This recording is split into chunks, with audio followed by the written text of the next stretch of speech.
this topic that you brought up about the de-radicalization of vulnerable young men is a topic very close to my heart.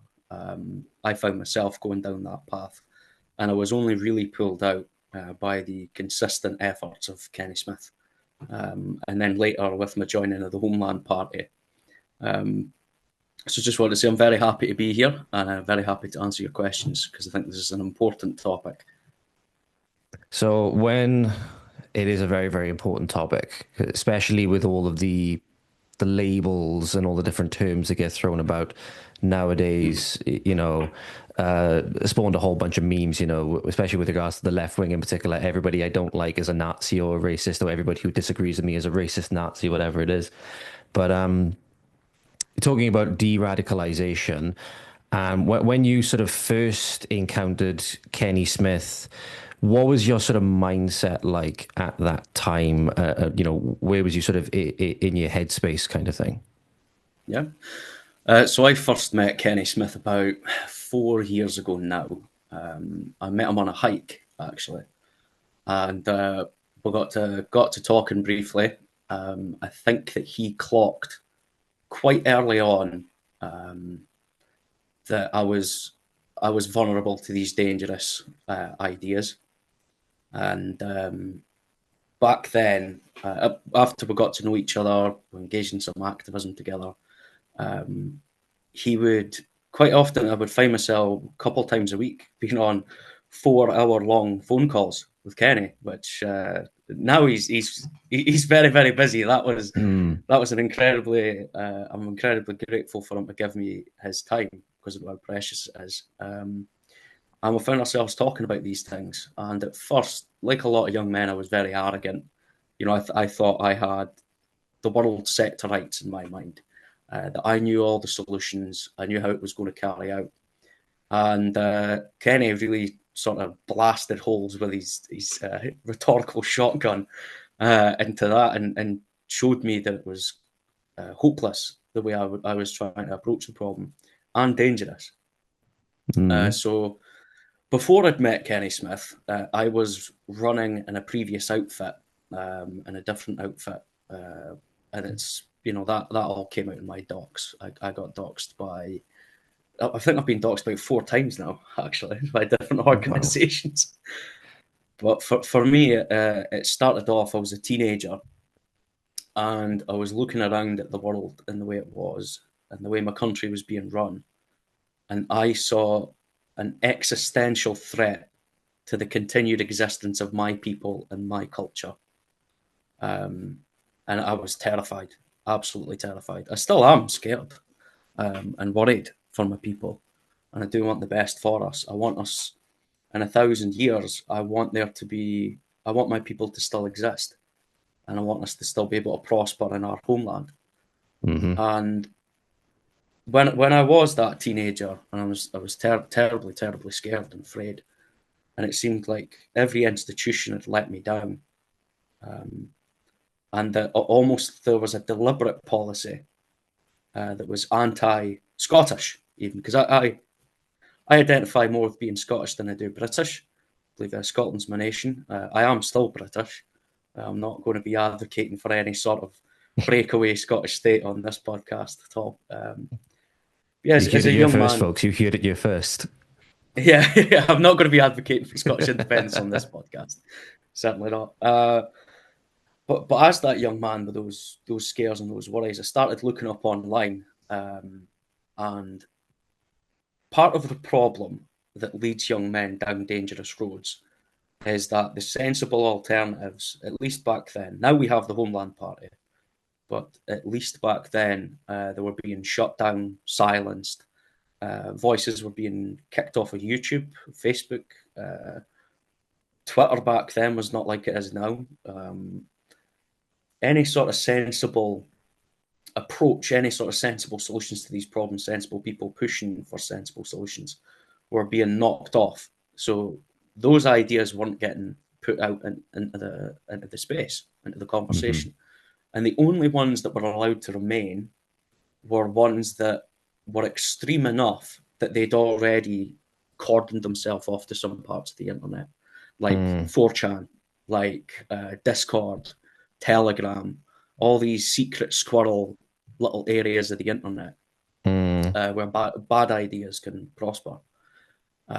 So because there were no sensible solutions being offered, or they weren't put in front of me, I found myself falling down the rabbit hole, and I got in touch with a group of lads, young lads like me. We're all teenagers, and we thought, we really did believe that there was some sort of race war coming, and that we had to prepare for that, and that it was going to happen this year or next year. And now, 10 years on, or well, not quite 10, 7 years on from that, that's not happened, and it's not going to happen, or at least it's not going to happen anytime soon.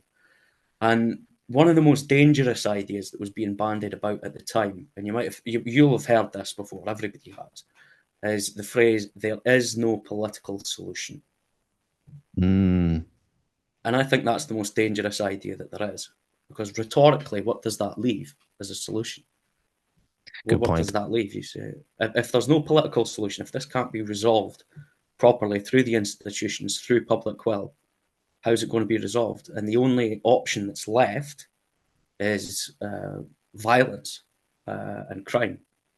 And when those ideas are pushed onto young men, especially ones without much good leadership in their lives, they'll embrace those ideas because they feel like there has to be some way and to push back against this. And the only tools available to them is that. So what happened with us is we ended up marching around, went to a few protests, marched around in Doc Martens, skull masks, waving flags, certain hand gestures, shouting and swearing, just looking like thugs, absolute thugs. And of course, that didn't achieve anything at all. We're no better off, no worse off. But what it does do is it can ruin your life personally. So for me, I was away on a holiday, and I came back, and I got pulled up at the airport and interviewed on terrorism charges. So I was interviewed under what they call Section 17 and then 18, I think it is, of the UK Terrorism Act. Now, I was a young man. I think I was 19 or 20 when that happened. And I'd had no criminal record. I hadn't gone around battering anybody or spraying graffiti, nothing like that, really. It was all just hardline rhetoric. And so I got pulled into that, and it put the fear of God into me. And I thought, well, that's my life over. I can't travel anymore. I'm never going to get a good job now. That's everything over. And I was very crestfallen. So I ended up leaving that group. And then shortly after that, I think it dissolved anyway and fell apart. And I was a bit hopeless for a while. And then an old friend of mine got in touch with me a few years after that. This was maybe the winter of 2020, or maybe the beginning of 2021. Got in touch with me and told me about something different that was on the scenes, and that I should join up that, get back into political activism. So I joined up quite tentatively.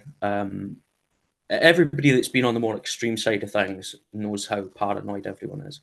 So we were all, quite... And this is a couple of years before Homeland was founded. So I didn't even have Homeland. But what I did have is I got access to Kenny Smith. And I came into that sort of with my hope crushed. There's what we call black pilled, like really black pilled. Yep. Totally hopeless, thinking there's not really any solution. So I started going along to these hikes, and then I spoke to Kenny, and then me and Kenny got in touch. And I was, like I said, the arrogance of a young man, tried to lecture him about the state of politics in the UK. A man who's been in nationalist politics for 30, maybe more years now. And if he tore me apart. I can just imagine it. I can just imagine it being there like, this kid, I can just imagine being like, this kid, just you wait. What the hell are you talking about, young James? This is a load of nonsense. This isn't going to get you anywhere. You are not going to do any good for your people from the inside of a jail cell. And he's completely right. We've seen so many cases, particularly worryingly, of young men and women, teenagers, being thrown in jail under terrorism charges or under hate speech charges, when really they don't need to be there. So many of these cases, I was looking through. There's one that I wanted to talk about. It's Mm-hmm. very dire. That I believe illustrates how important it is that we need to get in there first and try and steer those young people away from those dangerous routes. Because best case scenario, very best case scenario, if you're a young man or a young woman and you fall into these extremist circles Mm-hmm. where you don't believe there's a political solution, and that, well, then the only solution left is violence. Mm-hmm. Um, at the very best case scenario, you will end up in jail and with a criminal record. Mm-hmm. Very best case scenario. Worst case scenario, uh, it goes even further than that.